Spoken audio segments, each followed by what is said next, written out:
복음서를 보면 우리에게 잘 알려진 사람들이 있습니다.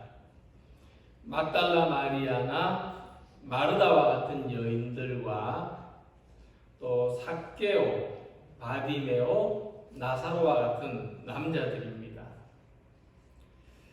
막달라 마리아는 값비싼 향유옥합을 깨뜨려서 예수님을 섬겼습니다. 또 예수님의 부활을 맨 처음으로 목격한 사람입니다. 삭개오는 예수님을 만난 후에 자기 재산의 절반을 가난한 사람들한테 나누어 줬습니다. 또 맹인 바디메오는 예수님 덕분에 눈을 떴으며 죽었던 나사로는 예수님이 다시 살려주셨습니다. 예수님이 이런 사람들을 제자로 삼으셨으면 이들이 얼마나 충성되게 섬겼을까 하는 생각이 듭니다. 하지만 예수님께서는 우리가 기대했던 것과는 의외로 수많은 사람들 가운데 단 12사람만을 제자로 부르셨고 그들을 훈련시키셨습니다. 이것이 바로 예수님의 제자가 가진 특별함이었는데, 제자는 태어나는 것이 아니라 훈련되어지는 것이라는 유명한 말처럼 제자는 훈련이라는 말과 같은 어원을 가지고 있습니다. 제자라는 말과 훈련한다는 말은 같은 어원입니다. 이와 같이 지금도 예수님의 제자는 훈련을 통해서 생겨납니다. 우리는 태어날 때 예수님의 제자로 태어나지 않았지만 예수님을 믿고 신앙의 훈련을 받아서 예수님의 제자로 살아가게 되는 것입니다. 자, 그래서 마가복음 3장에는 예수님이 제자들을 부르실 때 이렇게 기록된 말씀이 있습니다. 또 산에 오르사 자기가 원하는 자들을 부르시니 나아온지라. 이에 12를 세우셨으니 이는 자기와 함께 있게 하시고 또 보내사 전도도 하며 귀신을 내쫓는 권능도 가지게 하려 하심이리라. 자, 예수님은 제자를 부르실 때 그냥 친하게 알고 지내는 사람을 부르신 것이 아니라 특별한 목적이 있으셨습니다. 자기 원하는 자들을 부르시니 하는 말씀에서 볼 수 있듯이 예수님은 복음을 전하실 때 과연 누가 제자가 될 수 있을까 하는 마음으로 사람들을 살펴보셨습니다. 함께 있게 하시고 하는 말씀처럼 예수님과 함께 있으면서 예수님이 하신 일을 평생 가슴에 품고 살아갈 수 있는 사람을 찾으셨습니다. 또 전도도 하며 라는 말씀은 제자들이 세상 속에서 감당했던 사명을 가리킵니다. 그것은 예수님과 함께 하나님 나라를 전하는 삶이었으며 또 예수님께서 부활하신 후에는 예수님이 주님이신 것을, 하나님의 아들이신 것을 증거하는 삶을 살았습니다. 자, 그리고 예수님은 제자로 부름받은 사람들에게 귀신을 내쫓는 권능을 주셨습니다. 오늘 함께 읽는 말씀을 보면 예수께서 그 12제자를 부르사 더러운 귀신을 쫓아내며 모든 병과 모든 약한 것을 고치는 권능을 주시니라고 했습니다. 더러운 귀신이란 사람들로 하여금 건강한 정신과 인격으로 살아가지 못하도록 방해하는 그런 존재를 말합니다. 그래서 반드시 정신적으로 이상이 있어서 그런 것이 아니라 어떤 지나친 욕심에 사로잡히거나 어떤 지나친 죄책감이나 열등감에 사로잡히는 것도 이와 같다고 할 수가 있는데, 예수님은 바로 이런 사람들의 삶을 치유하는 능력을 제자들에게 주셨고 치유하는 사역을 행하게 하셨습니다. 지금도 교회 안에서 건강하고 바른 신앙을 훈련받으면 정신적으로나 인격적으로나 더 건강하고 성숙한 사람이 되어서 살아갈 수가 있는 것입니다. 자, 제자들은 예수님을 따라다니면서도 가족을 생각하지 않을 수 없었고 때로는 가까운 사람들의 오해나 반대에 부딪히기도 했습니다. 그럼에도 불구하고 이 모든 장애물들을 극복하면서 하나님의 나라와 예수 그리스도를 전도하기 위하여 살아갔던 사람들을 제자라고 부릅니다. 특히 예수님의 제자 훈련은 인위적인 훈련이나 단계를 거쳐서 마치 무슨 사관생도를 길러내듯이 군대에서 훈련병을 훈련시키듯이 이런 과정으로서 사람을 더 나아지게 하고 사람에게 어떤 기술을 전수하고 어떤 성장시키는 그런 프로그램이 아니었습니다. 오히려 제자들은 고난 앞에서 예수님을 부인하는 실패를 겪었고 그들은 자기 자신이 얼마나 연약하고 부족한 존재인지를 실감했습니다. 하지만 이런 실패의 경험, 자기 한계를 경험하는 이 가운데서 자기를 포기하는 사람, 자기를 비울 줄 아는 사람이 주님의 제자로 살아갔던 것입니다. 오늘 우리들도 이와 같은 과정을 생각하면 좋겠습니다.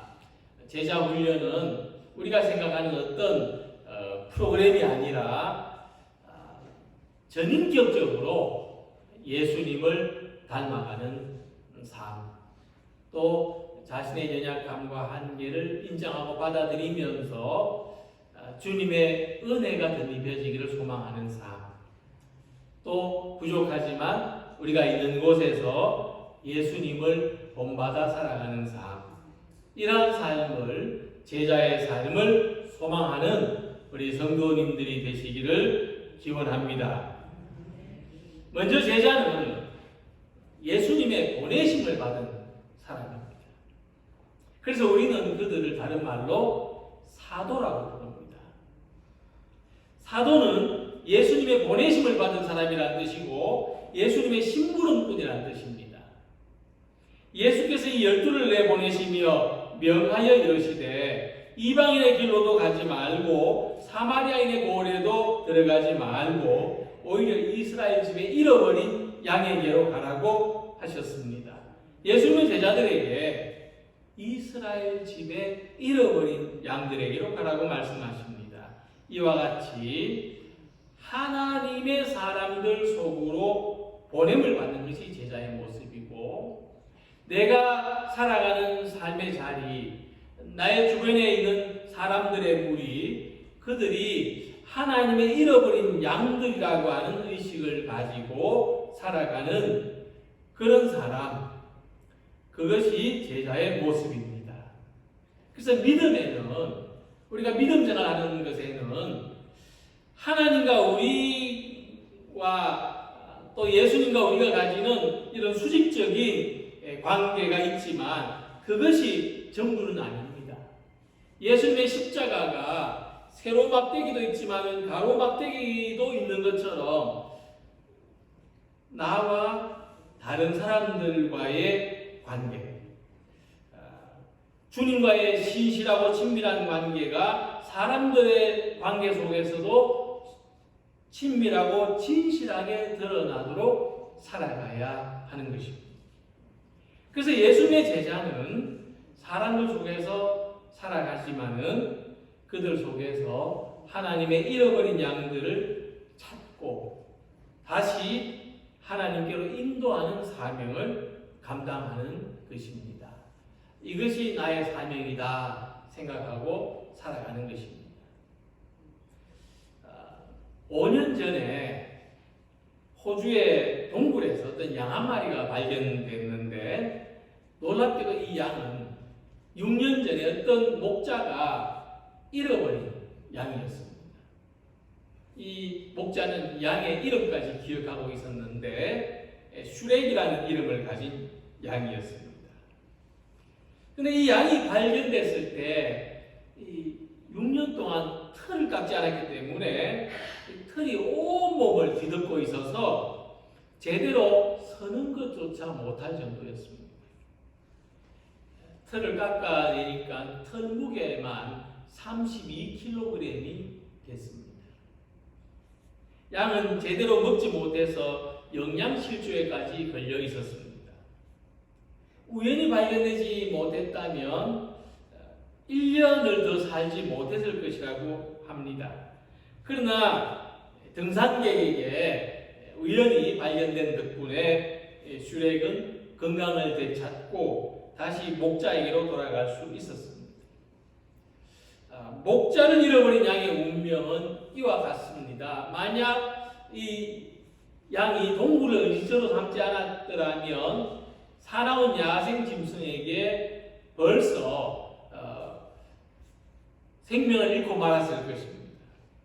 또한 목자를 잃은 양은 세상에 무거운 짐을 지고 수고하는 인생을 살다가 지치고 쓰러질 수밖에 없는 것입니다. 그래서 예수님은 하나님의 잃어버린 양들에게로 가라고 말씀하셨는데 우리가 만나는 사람들 가운데는 하나님께로 돌아와야 할 영혼들이 많이 있다고 하는 것입니다.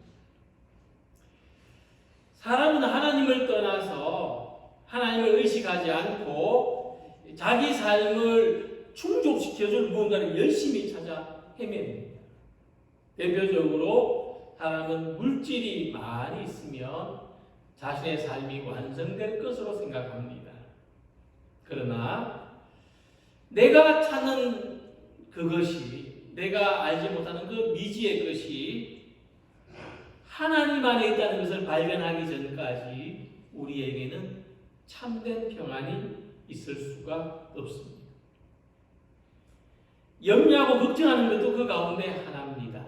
사람들이 자기 삶을 불만족스럽게 여기고 주변 사람들과 다투며 공격적으로 살아가는 것도 마찬가지입니다. 목자를 잃어버린 삶은 어디에서도 만족할 수가 없습니다. 그래서 우리에게 인생에 참된 목자가 필요합니다.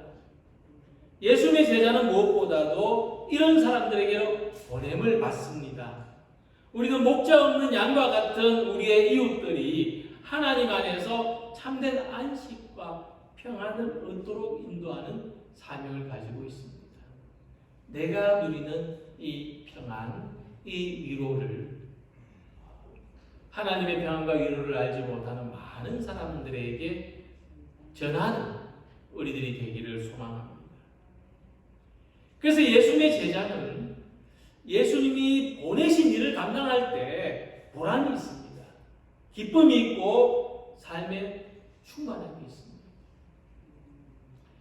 우리가 봉사하는 것은 사람들의 어떤 물질적인 필요를 채워주는 것이 아니라 그들 속에 있는 내면의 공허함, 어떤 삶에 대한 어떤 불안, 만족하지 못하는 자기 존재, 이런 것들에 대해서 하나님 안에서 충만할 수 있도록 돕는 역할을 하는 것입니다.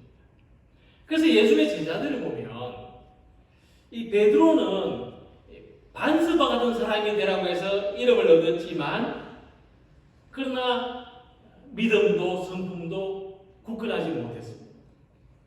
그러나 그가 예수님의 충실한 제자로 살아갔을 때 믿음의 반석이 되었고 또 성품도 굳센 사람이 되었습니다. 야고보 요한도 예수님의 제자로 살아갔을 때 다듬어지고 성숙되어서 야고보는 헌신하는 사람이 되었고 요한은 사랑의 사도가 되었습니다. 또 의심이 많은 도마는 부활하신 예수님을 만난 후에 믿음의 확신을 가지고 히말라야 산맥을 넘어서 인도에까지 가서 복음을 전하였습니다. 이렇게 우리는 우리의 삶의 목적과 사명을 발견하고 우리가 있는 곳에서 예수님의 제자답게 살아갈 때 가장 충만할 수 있습니다. 우리는 삶의 스승이 필요합니다. 그 스승은 예수님이 되시기를 소망합니다. 그래서 매 순간 예수님으로부터 하나님의 잃어버린 양떼들에게 보냄을 받아서 세상과 사람들 속에서 하나님의 은혜와 사랑을 나타내는 우리 모두가 되시기를 소망합니다. 두 번째 제자의 사명은 천국을 전파하는 것입니다. 가면서 전파하여 말하되 천국이 가까이 왔다 하고 예수님 말씀하셨습니다. 예수님의 제자들이 사람들 가운데서 하는 일은 천국을 전하는 것인데, 그래서 우리가 문자적으로 생각할 때 천국이 있다, 우리가 죽으면 천국 간다, 예수 믿으면 천당 가고 예수 안 믿으면 지옥 간다, 이런 말을 하라는 의미라기보다는 천국을 전파한다는 것은 뭐냐면 하나님의 현재성을 전하는 것입니다. 천국이 여기 있다 말씀하신 것처럼 하나님이 당신과 함께 계시다고 말하는 것입니다. 하나님께서 지금 여기에 우리와 함께 계시다는 것을 사람들에게 전하는 것이 천국을 전파하는 것입니다. 우리가 지나온 이 코로나의 험한 시기 가운데서도 불안하고 두려워하는 사람들에게 하나님이 당신과 함께 계시다라고 말하는 것이 천국을 전하는 것입니다. 어떻게 해야 하나님을 만날 수 있을지 알지 못하는 사람들에게 하나님은 지금 여기에 계신다는 것을 가르쳐 주는 것이 천국을 전파하는 것입니다. 그래서 구약의 선지자 호세아는 이 세상 사람들에게 모두에게 필요한 지식이 있다고 했는데 그 지식이 뭐냐? 하나님을 아는 것이라고 말했습니다. 호세아서에서 내 백성이 지식이 없음으로 망하는도다라고 했습니다. 즉 우리가 하나님을 아는 지식이 있을 때 흥할 수 있다, 우리의 삶이 복되다 하고 말씀하는 것입니다.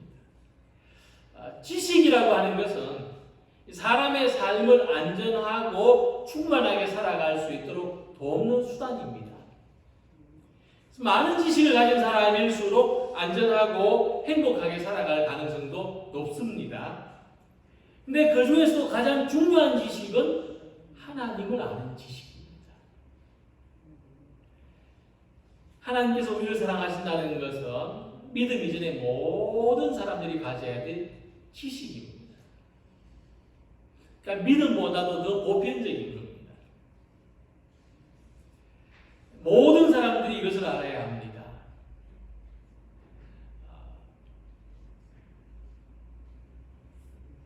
지금부터 500년 전까지 기원 후 약 1500년 동안 가장 중요한 지식은 하나님을 아는 지식이었습니다.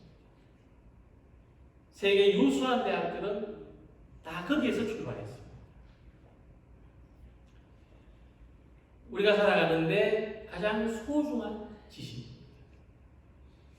예수는 하나님이 우리를 사랑하신다는 이 소중한 지식을 어떻게 가르쳐 줄 수 있는지에 대해서 말씀하십니다.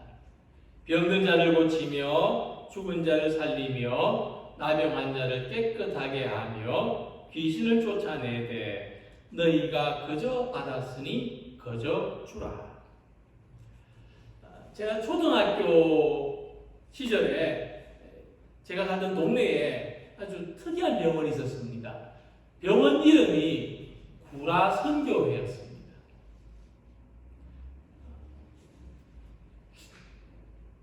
그런 이름을 처음 봤습니다.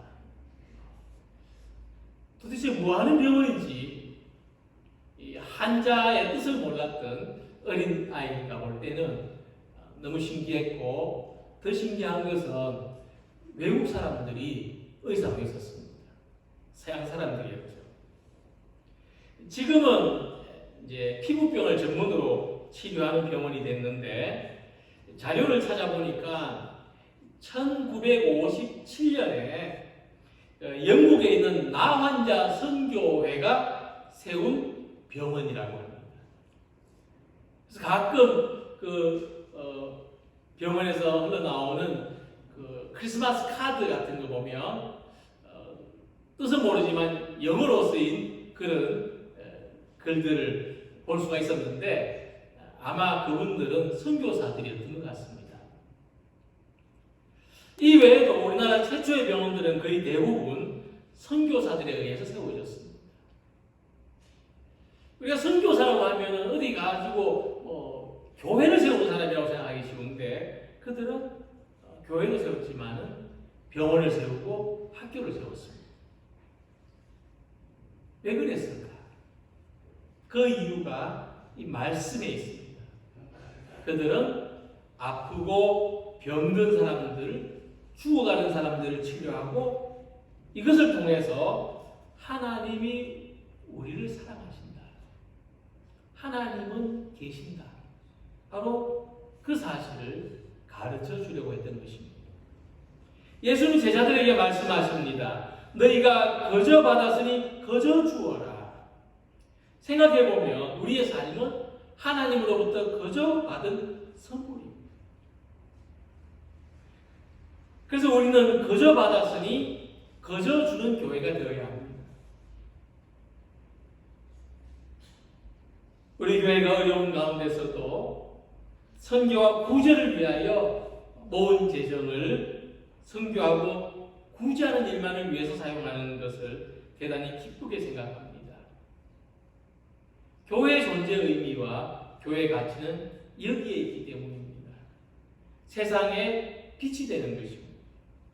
세상에 소금이 되는 것입니다. 그래서 우리는 거저 나누어 주는 일에 더 많은 기쁨을 가져야 됩니다. 교회와 성도들은 하나님의 사랑을 세상에 전파하는 것이 사명입니다. 그럼으로써 하나님이 계신 것을, 하나님이 우리를 사랑하신 것을 전파할 수 있습니다. 그것이 곧 천국을 전파하는 것입니다. 먼저 우리들 안에서 그리고 세상을 향한 섬김으로 하나님이 우리를 사랑하신다는 것을 전파하는 우리 모두가 되시기를 소망합니다. 그리고 제자의 사명은 세상의 평안을 기원하는 것입니다. 또 그 집에 들어가면서 평안하기를 빌라. 그 집이 합당하면 너희 빈 평안이 거기 말 것이요. 만약 합당하지 아니하면 그 평안이 너희에게 돌아올 것이니라. 세상의 모든 것에는 에너지가 있습니다. 우리가 하는 말에도 에너지가 있습니다. 이것은 과학적인 설명입니다. 그래서 이 말씀을 보면 제자들의 사명은 사람들에게 평안을 빌어주는 것인데 그래서 에너지입니다. 좋은 에너지를 다른 사람에게 전해주는 것입니다. 하지만 이 평안의 기원을, 좋은 에너지를 거절한 사람도 있습니다. 그러면 이 에너지가 어디로 오겠습니까? 내게로 다시 돌아오게 됩니다. 하나님이 없는 평안, 하나님이 없는 축복은 없습니다. 그래서 우리는 무조건적인 평안을 기원해야 됩니다만은 만약 세상이 우리의 평안이나 우리의 축복을 거절한다면 그것은 다시 우리들에게로 돌아오는 것입니다. 그러므로 내가 세상을 축복하고 내가 세상의 평안을 기원하는 것은, 내가 사람들에게 하나님의 은혜를 기원하는 것은 결국 우리 모두를 유익하게 하는 것이고, 무엇보다 먼저 내 삶이 유익해지는 것입니다. 미국의 신학자 라이놀드 니버는 평안을 비는 기도를 가르쳐 주었습니다. 그가 남긴 기도문은 이렇습니다. 하나님, 바꿀 수 없는 것을 받아들이는 평안과 바꿀 수 있는 것을 바꾸는 용기를, 그리고 이 두 가지를 분별하는 지혜를 주옵소서. 한 번에 하루를 살게 하시고 한 번에 한순간을 누리게 하시며 어려운 일을 평화에 이르는 좁은 길로 받아들이며 죄로 가득한 세상을 내가 갖고 싶은 대로가 아니라 그분께서 그렇게 하셨듯이 있는 그대로 받아들이게 하시고 제가 그분의 뜻 아래 무릎을 꿇을 때 그분께서 바로잡으실 것을 믿게 하셔서 이 세상에서는 사리에 맞는 행복을 다가오는 세상에서는 영원토록 그분과 함께 다함이 없는 행복을 누리게 하옵소서. 참 멋진 기도문입니다. 그가 남긴 기도문에는 평안을 기원하는 우리의 신앙적인 자세에 대해서 잘 말해주고 있습니다. 바꿀 수 없는 것을 받아들일 줄 아는 것. 그러나 바꿀 수 있는 것은 우리의 힘으로 바꾸는 용기를 가지는 것. 죄로 가득한 세상을 있는 모습 그대로 받아들이지만 내가 먼저 주님 앞에 무릎을 꿇음으로써 하나님께서 바로잡으실 것을 믿는 것. 사리에 맞고 욕심을 내어서 과하지 않는 행복을 바라며 살아가는 것. 그래서 평화는 힘으로나 강제로 이룰 수 있는 것이 아닙니다. 그것은 삶의 자세입니다. 특별히 예수님께서는 모든 사람들에게 평안을 기원하는 것은 제자들이 가져야 할 삶의 자세라고 말씀하십니다. 오늘 주님은 많은 사람들 가운데서 우리를 제자로 부르셨습니다. 주님께서 나를 제자로 부르셨다는 것을 받아들이는 사람만이 제자의 사명을 감당하며 살아갈 수가 있습니다. 그래서 우리가 오늘 주님의 제자로 살아가기 위해서는 믿음의 방향을 전환해야 됩니다. 외향적인 것에서 내향적인 것으로 우리 안에서 하나님의 나라가 임해야 되고 내 속에 예수님의 인격이 스며들어야 합니다. 그리고 우리 속에 있는 이 좋은 에너지가 세상을 향해서 빛과 소금의 역할로 나타나야 합니다. 참 제자의 삶, 다른 삶이 있다는 것을 세상에 사람들에게 보여줄 수 있어야 합니다. 그런 다음에 하나님의 잃어버린 양들을 복음으로 인도해야 합니다. 또 자연히 우리는 그냥 살아갈 뿐이지만 우리를 따라오는 사람들이 생겨날 것입니다. 하나님께서 우리를 사랑하신다는 것을 선민과 사랑으로 세상에 알리고 하나님의 평안을 기원하여서 예수님의 참된 평안을 충만하게 이루며 살아가는 우리 모두가 되시기를 주님의 이름으로 기원합니다. 기도드리겠습니다.